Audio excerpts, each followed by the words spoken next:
हुकूमतों के पास एक बड़ा अच्छा टूल होता है। हमने कहा हम इलेक्शन नहीं डिले करेंगे, इलेक्शन हमने इन टाइम कराने हैं, भले जो भी मौसम हो। हमने मौसम, अब शिद्दत का मौसम आने का खतरा है, 12 नवंबर को वहां इलेक्शन होंगे, उसके बाद इलेक्शन वहां मुमकिन नहीं रहते। और हमें अब भी खतरा है कि कुछ हिस्सा शायद वो हो जहां पे बर्फबारी शुरू हो जाए इलेक्शन में। उसके लिए भी हमने हेलीकॉप्टर्स का इंतजाम किया है कि हम उस इलाके को भी अपनी नुमाइंदगी के हक से महरूम नहीं रहने देंगे। लेकिन मैडम स्पीकर, हमने कॉन्स्टिट्यूएंसीज चेंज नहीं की।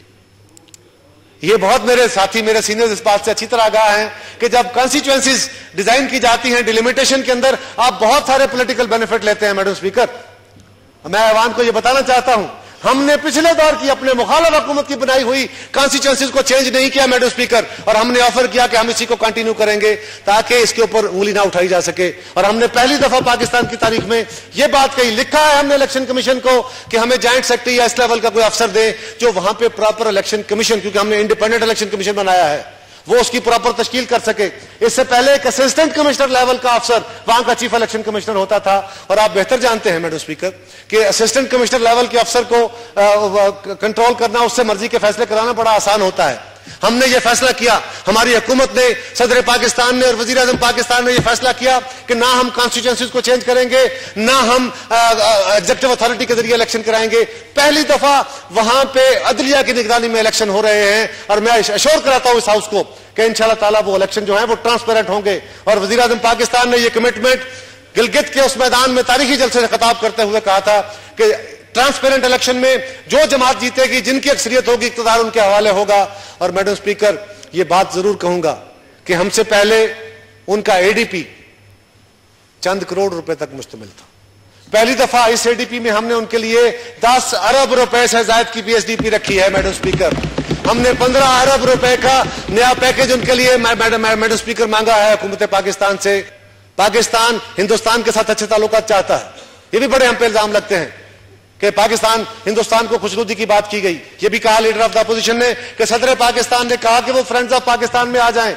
काश वो साथ अगला जुमला भी कह देते, काश वो पूरी तारीख बयान कर देते। सदर पाकिस्तान ने यह भी कहा है मैडम स्पीकर, और वहीं नहीं बारहा कहा है कि हम हिंदुस्तान के साथ दोस्ताना ताल्लुकात चाहते हैं, बेहतर ताल्लुकात चाहते हैं, अच्छे हमसाये के तौर पर रहना चाहते हैं, रीजनल कोऑपरेशन चाहते हैं मैडम स्पीकर। लेकिन इस सारे अमलों के लिए पाकिस्तान का बुनियादी मुतालबा यह है कि कश्मीर का मुकदमा जब तक हल नहीं हो सकता, हिंदुस्तान और पाकिस्तान के दरमियान पायदार अमन नहीं हो सकता। मैडम स्पीकर, यह हमारी स्टेटेड पॉलिसी है, और यह पीपल्स पार्टी की नहीं, यह पाकिस्तान की पॉलिसी है। और पाकिस्तान की कोई जमात इससे मुतरफ नहीं है।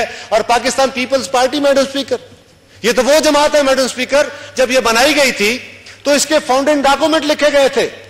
और मेरे बहुत सारे साथी जो इधर भी बैठे हैं वो भी इस बात के गवाह हैं। फाउंडिंग डॉक्यूमेंट्स में एक चैप्टर लिखा गया था, व्हाई ए न्यू पार्टी। उसके अंदर लिखा गया था कि जहां और क्लासेस क्यों नई पार्टी बना रहे हैं, क्यों नई जमात तश्कील दे रहे हैं, बाकी क्लासेस के साथ साथ यह भी लिखा गया था कि हमने कश्मीर की आजादी की लड़ाई लड़नी है, हमने कश्मीरियों को आजादी दिलानी है, इसलिए कि कश्मीर की आजादी पाकिस्तान की आजादी के लिए लाजम है। मैडम स्पीकर, वो जमात वो कश्मीर के मुकदमे के ऊपर कोई हरफ आने देगी? हमारे खून हाजिर है, हमारी क़यादतों ने खून देके पाकिस्तान के जमहूरी मुस्तकबिल को, पाकिस्तान के वकार को, पाकिस्तान की बका की लड़ाई लड़ी है मैडम स्पीकर। और यह सिर्फ हमारा हिस्सा है मैडम स्पीकर। आज मैं सेवान में खड़ा होकर छाती ठोक के यह बात कहता हूं, है किसी के पास असासा तो लेके आए हमारे सामने, आओ हमारे साथ तारीख शेयर करो। सिर्फ हम ही हैं, सिर्फ हम हैं जो पाकिस्तान की सियासी तारीख में क़यादत से लेकर कारकुनों को तक कुर्बानियां देते रहे, इस मुल्क के आइन को बचाने के लिए, इस मुल्क के वकार को बचाने के लिए, इसकी सॉलिडेरिटी के लिए। आप जरूर एतराज कीजिए, आप जरूर तनकीद कीजिए, आपका हक है। लेकिन खुदारा वो हकायक देख के, इन पैकेज को पढ़ के, और इस अमरीकी बिल को जो अमरीकी इंतजामिया ने अपनी हुकूमत के लिए पास किया है उसको भी पढ़ के हमें जरूर रहनुमाई कीजिए।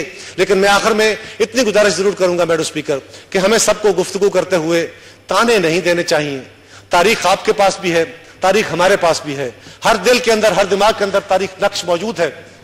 लिहाजा अगर कुछ लोग तारीख बयान नहीं करते, वो रीसेंट हिस्ट्री हो सकती है, वो जरा करीब माजी की तारीख हो सकती है, वो जरा बईद माजी की तारीख हो सकती है। अगर कोई नहीं बयान करता तो वो माहौल को बेहतर रखने के लिए नहीं बयान करता, वो अपनी कायद के उस फलसफे के तहत नहीं बयान करता कि हम रिकंसिलिएटरी पॉलिटिक्स के तहत पाकिस्तान को इस मेहनत से बाहर निकालना चाहते हैं। मैडम स्पीकर, मैं आपका इस पूरे ऐवान का दिली तौर पे शुक्रिया अदा करता हूं कि आपने मुझे अपनी जमात का मौकफ जो है, अपनी हुकूमत का मौकफ, उसको वजाहत से बयान करने का मौका फराहम किया।